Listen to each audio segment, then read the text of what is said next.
Hello everyone, welcome back in my law corner.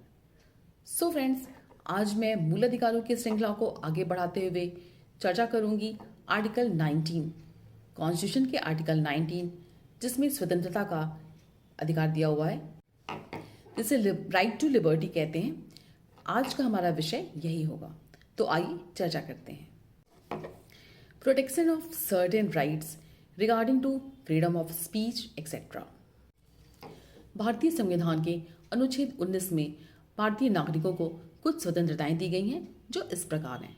All citizens shall have right to freedom of speech and expressions, to assemble peaceably and without arm, to form association and union, to move freely throughout the territory of India, to reside and settle in any part and territory of India, to practice any profession and to carry on any occupation, trade and business। Bharat के प्रत्येक नागरिक को यह अधिकार है कि वह article 19 में दी गई स्वतंत्रताओं का उपभोग करे। ये सभी स्वतंत्रताएं पूर्णतया स्वतंत्र हैं, एक दूसरे पर आधारित नहीं हैं। राज्य ऐसी किसी विधि का निर्माण नहीं करेगी जिससे इन स्वतंत्रताओं पर निर्बंधन लगाए जा सके। ये समस्त स्वतंत्रताएं ना तो आत्मनिर्भर हैं और ना ही आत्यांतिक, क्योंकि ये अनुच्छेद 21, 22 और 358 द्वारा आच्छादित हैं। अनुच्छेद 19 में दी गई स्वतंत्रताओं का प्रयोग कोई स्वतंत्र नागरिक ही कर सकता है, ऐसा A.K. गोपालन वर्सेस मद्रास राज्य के वाद में कहा गया। इंडियन कॉन्स्टिट्यूशन के आर्टिकल 19 में दी हुई ये स्वतंत्रताएं आत्यंतिक नहीं है, क्योंकि आर्टिकल 19 के ही भाग 2 से 6 में कुछ युक्तियुक्त आधार बताए गए हैं जिनके द्वारा इन अधिकारों पर निर्बंधन लगाए जा सकते हैं। बिहार राज्य वर्सेस कामेश्वर सिंह के वाद में न्यायालय ने कहा कि आर्टिकल 19 के जिस भाग में निर्बंधन लगाया गया है इन अधिकारों पर, उन्हें युक्तियुक्त की संज्ञा दी गई है। इन निर्बंधनों की युक्तियुक्तता की जांच करने के लिए कुछ मानक तैयार किए गए हैं, जो इस प्रकार हैं। केवल विधि के द्वारा ही युक्तियुक्त निर्बंधन अधिरोपित किया जा सकता है, विभागीय या कार्यपालकीय अनुदेश के द्वारा नहीं। ऐसा विजय इमैनुअल वर्सेस केरल राज्य के वाद में कहा गया। इसका दूसरा आधार है कि विधि द्वारा अधिरोपित निर्बंधन को युक्तियुक्त मानने की उपधारणा की जाती है जब तक कि इसके विपरीत परिस्थिति ना हो। हनीफ कुरैशी वर्सेस बिहार राज्य के मामले में न्यायालय ने कहा कि अधिरोपित निर्बंधनों की युक्तियुक्तता की जांच करते समय उन उद्देश्यों को ध्यान में रखना चाहिए जिनकी प्राप्ति के लिए इन निर्बंधनों को अधिरोपित किया गया है। द्वारका प्रसाद के वाद में कहा गया कि सामाजिक नियंत्रण के बीच उचित संतुलन होना चाहिए। विधि के मूल और प्रक्रियात्मक पक्षों की जांच की जानी चाहिए। भारत संघ के वाद में कहा गया युक्तियुक्तता की जांच करते समय यह भी देखना चाहिए कि निर्बंधन अस्पष्ट और अनिश्चित तो नहीं है। निर्बंधन यदि न्यायिक पुनर्विलोकन के क्षेत्र से हटा दिया गया हो तो ये युक्तियुक्त नहीं माने जाएंगे। के कोचुनी वर्सेस मद्रास राज्य में कहा गया कि निर्बंधन शब्द के अंतर्गत प्रतिषेध भी शामिल है। मद्रास राज्य वर्सेस बीजी राव के मामले में न्यायाधीश पतंजलि शास्त्री ने यह विचार व्यक्त किया था कि युक्तियुक्तता की जांच उस अधिनियम में की जानी चाहिए जो विवादित हो। ऐसा कोई सिद्धांत प्रतिपादित नहीं किया जा सकता जो सभी मामलों में समान लागू हो। भारतीय संविधान के आर्टिकल 19 में दी हुई स्वतंत्रताओं में पहली स्वतंत्रता है वाक एवं अभिव्यक्ति की स्वतंत्रता, अर्थात right to speech and expression.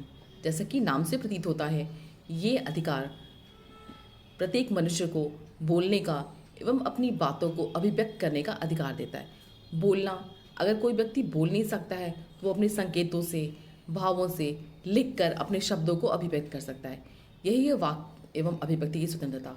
अभिव्यक्ति कुछ और नहीं, वरन जो उसकी बातें हैं, जो उसका बोलना है, वो किसी भी माध्यम से अभिव्यक्त करना ही अभिव्यक्ति की स्वतंत्रता है। यह अधिकार प्रत्येक मनुष्य को जन्म से ही प्राप्त होता है, या न केवल मनुष्य को वरन प्रत्येक जीव को प्राप्त है। प्रत्येक लोकतांत्रिक सरकारें अपने नागरिकों को वाक एवं अभिव्यक्ति की स्वतंत्रता प्रदान करना अपना कर्तव्य समझती हैं, एवं संयुक्त राज्य अमेरिका का प्रथम संशोधन भी वाक एवं प्रेस की स्वतंत्रता से ही संबंधित है।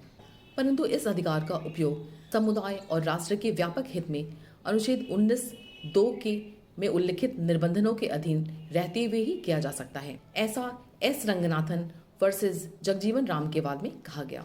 वाक एवं अभिव्यक्ति के विभिन्न माध्यम हैं, इनमें से कुछ की हम विशेष चर्चा करेंगे, जिसमें सर्वप्रथम है प्रेस की स्वतंत्रता अर्थात फ्रीडम ऑफ प्रेस। प्रेस की स्वतंत्रता की व्याख्या अलग से कहीं नहीं की गई है, संविधान में इसका उल्लेख नहीं है, लेकिन यह वाक एवं अभिव्यक्ति की स्वतंत्रता के अंतर्गत ही आता है। ऐसा बलदेव सिंह गांधी वर्सेस पंजाब स्टेट के वाद में कहा गया। रोमेश थापर वर्सेस मद्रास राज्य में कहा गया कि प्रेस की स्वतंत्रता में परिचालन अर्थात सर्कुलेशन की स्वतंत्रता भी शामिल है। Express newspaper limited versus Bharat संघ के वाद में कहा गया, इसमें संपादकीय कर्मचारियों की नियुक्ति की स्वतंत्रता भी शामिल है।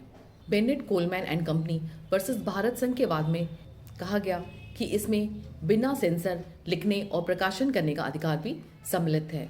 इस प्रकार प्रेस की स्वतंत्रता भी आत्यंतिक नहीं है, इस पर भी अन्य स्वतंत्रताओं के समान ही कतिपय अपवाद अधिरोपित किए जा सकते हैं। प्रेस की स्वतंत्रता में उसके उत्पादित सामग्रियों की स्वतंत्रता भी शामिल है, जैसे पुस्तक, पुस्तिका, समाचार पत्र इत्यादि। प्रेस की स्वतंत्रता का तात्पर्य राज्य का उस पर हस्तक्षेप नहीं करना है, अर्थात स्वतंत्रता का तात्पर्य है राज्य के नियंत्रण, हस्तक्षेप एवं, परंतु ऐसा नहीं कहा जा सकता कि प्रेस की स्वतंत्रता आत्यंतिक है। अन्य स्वतंत्रताओं के समान इस पर भी कुछ निर्बंधन लगाए जा सकते हैं। जिस प्रकार वाक एवं अभिव्यक्ति की स्वतंत्रता पर आर्टिकल 19(2) में निर्बंधन लगाए हैं, उसी प्रकार प्रेस की स्वतंत्रता पर भी आर्टिकल 19(2) में निर्बंधन लगे हुए हैं, और यह वाक की स्वतंत्रता का ही एक प्रकार है, ये इससे अलग नहीं है। एक संस्था के रूप में प्रेस को किसी प्रकार का सांवैधानिक या विधिक विशेषाधिकार प्राप्त नहीं है। प्रेस की स्वतंत्रता का तात्पर्य प्रत्येक नागरिक की अभिव्यक्ति की स्वतंत्रता है। न केवल भारत में अपितु अमेरिका में भी, संयुक्त राज्य अमेरिका में भी लोकतंत्र के लिए प्रेस की स्वतंत्रता को अति आवश्यक माना गया है। इंग्लैंड में प्रेस की स्वतंत्रता का तात्पर्य पूर्व सेंसरशिप से पूर्ण मुक्ति है। ब्लैकस्टोन ने इंग्लैंड की विधि को स्पष्ट करते हुए कहा है कि प्रत्येक व्यक्ति को यह अधिकार है कि वह अपनी बात को लोक के समक्ष प्रकट करे। अगर उसे इस कार्य में रोका जाता है या कोई बाधा पहुंचाई जाती है तो यह प्रेस की स्वतंत्रता का हनन होगा। संयुक्त राज्य अमेरिका में प्रेस की स्वतंत्रता के अधिकार को उसके संविधान के प्रथम संशोधन के द्वारा शामिल किया गया। संविधान के पूर्व अर्थात आज़ादी के पूर्व, जब संविधान प्राप्त नहीं था, संविधान लागू नहीं था, भारत में प्रेस की स्वतंत्रता का अधिकार प्राप्त नहीं था। किंतु भारतीय संविधान के लागू होने के पश्चात वाक एवं अभिव्यक्ति की स्वतंत्रता के अंतर्गत प्रेस की स्वतंत्रता भी शामिल है, और इसे स्पष्ट करते हुए न्यायाधीश ने रोमेश थापर वर्सेस मद्रास राज्य के वाद में कहा कि वाक एवं अभिव्यक्ति की स्वतंत्रता में प्रेस की स्वतंत्रता भी शामिल है। प्रेस की स्वतंत्रता अलग से प्रदान न किए जाने का कारण बताते हुए डॉक्टर भीमराव अंबेडकर ने संविधान सभा में कहा था कि प्रेस का संपादक या प्रबंधक जब कुछ लिखता है तब वह एक नागरिक के समान ही अभिव्यक्ति की स्वतंत्रता के अधिकार का प्रयोग करता है, अतः वो अलग से अभिव्यक्ति की स्वतंत्रता के अधिकार की मांग नहीं कर सकता। वाक एवं अभिव्यक्ति की स्वतंत्रता के अंतर्गत शामिल विभिन्न स्वतंत्रताओं में एक स्वतंत्रता सूचना का अधिकार भी है। सूचना का अधिकार अर्थात राइट टू नो। भारत की संसद के द्वारा सूचना अधिकार अधिनियम 2005 पारित करके लोक प्राधिकारियों के द्वारा नागरिकों को सूचना प्रदान करने की व्यवस्था की गई है, ताकि लोक प्राधिकारियों के कार्यकलाप की पारदर्शिता एवं उनकी जिम्मेदारी सहज ही जनता को उपलब्ध कराई जा सके। आर्टिकल 92 में दिए हुए निबंधन के जो मुख्य आधार हैं उनमें प्रथम है भारत की प्रभुता एवं अखंडता, इसका द्वितीय आधार है राज्य की सुरक्षा, तृतीय आधार है विदेशी राज्यों के साथ मित्रतापूर्ण संबंध, इसका चौथा आधार लोक व्यवस्था है। निबंधन का पांचवा आधार है शिष्टाचार या लोकाचार, इसका छठा आधार है न्यायालय अवमानना, सातवां आधार है मानहानि अर्थात डिफामेशन, एवं आठवां और अंतिम आधार है अपराध का उद्दीपन। हम 19(1) में दिए हुए दूसरे अधिकार की बात करेंगे। यह अधिकार है निरायुध सम्मेलन एवं सभा करने का अधिकार, शांतिपूर्वक एवं निरायुध सम्मेलन का अधिकार। आर्टिकल 19(1)(b) शांतिपूर्वक एवं निरायुध सम्मेलन करने का अधिकार प्रत्येक नागरिक को देती है, अर्थात इस अधिकार के मांग के लिए आवश्यक है कि दो तत्व मौजूद हों। प्रथम, कि सम्मेलन शांतिपूर्वक हो। द्वितीय, कि इसमें किसी अस्त्र शस्त्र का प्रयोग, किसी आयुध का प्रयोग ना किया गया हो। इस प्रकार यह स्वातंत्र्य भी आत्यंतिक नहीं है, अर्थात इस पर भी निर्बंधन लगाए जा सकते हैं। आर्टिकल 19(1) ख पर आर्टिकल 19(3) में निर्बंधन लगा हुआ है, जो निम्नलिखित आधारों पर लगाए गए हैं। प्रथम, भारत की प्रभुता एवं अखंडता के आधार पर, एवं द्वितीय, लोक व्यवस्था के हित में युक्तियुक्त निर्बंधन लगाए जा सकते हैं। आर्टिकल 19 में प्रदत्त तीसरी स्वतंत्रता संगम एवं संघ बनाने की स्वतंत्रता है, जो अनुच्छेद 19(1) ग में दिया हुआ है। 19(1) ग में भारत के प्रत्येक नागरिक को यह अधिकार है कि वो किसी भी तरह का संघ या संगम बना सकता है।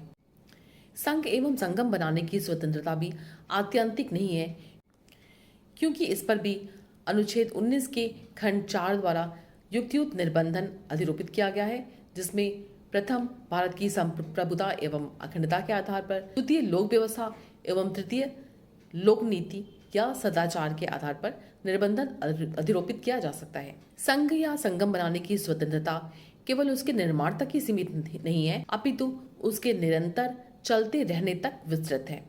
संघ या संगम बनाने की स्वतंत्रता में संघ या संगम न बनाने की स्वतंत्रता भी शामिल है, एवं इसके अतिरिक्त इसमें उपस्थित होने या उपस्थित न होने का अधिकार भी सम्मिलित है। भारतीय संविधान के अनुच्छेद 19 में दिए हुए अधिकारों में चौथा अधिकार है भारत में अबाध सर्वत्र संचरण का अधिकार, अर्थात राइट टू मूवमेंट। प्रथम, सामान्य जनता के हित में, एवं द्वितीय, किसी आदिवासी जनजाति के हित में। इस अधिकार में प्रत्येक व्यक्ति को यह अधिकार मिला है कि वह भारत राज्य क्षेत्र के किसी भी भाग में संचरण कर सकता है निर्बाध रूप से, अर्थात उसे ऐसा करने से रोका नहीं जा सकता। और परंतु यह अधिकार भी आत्यंतिक नहीं है। अन्य अधिकारों के समान इस पर भी कुछ युक्तियुक्त निर्बंधन लगाए गए हैं। यह निर्बंधन दो प्रकार के हैं। आर्टिकल 19(1) में निवास करने या बस जाने की स्वतंत्रता प्रदान की गई है, अर्थात इस आर्टिकल में भारत के प्रत्येक नागरिक को यह अधिकार है कि वह भारत राज्य क्षेत्र के अंतर्गत किसी भी स्थान पर निवास कर सकता है, अर्थात वो अपनी मर्जी से उस स्थान पर बस सकता है, अर्थात वो हमेशा के लिए अपना स्थायी निवास बना सकता है। अन्य अधिकारों के समान इस अधिकार पर भी युक्तियुक्त निर्बंधन लगाए गए हैं। ये निर्बंधन दो प्रकार के हैं, जो आर्टिकल 19(5) में दिए हुए हैं। प्रथम, साधारण जनता के हित में, एवं द्वितीय, किसी अनुसूचित जनजाति के संरक्षण के हित में।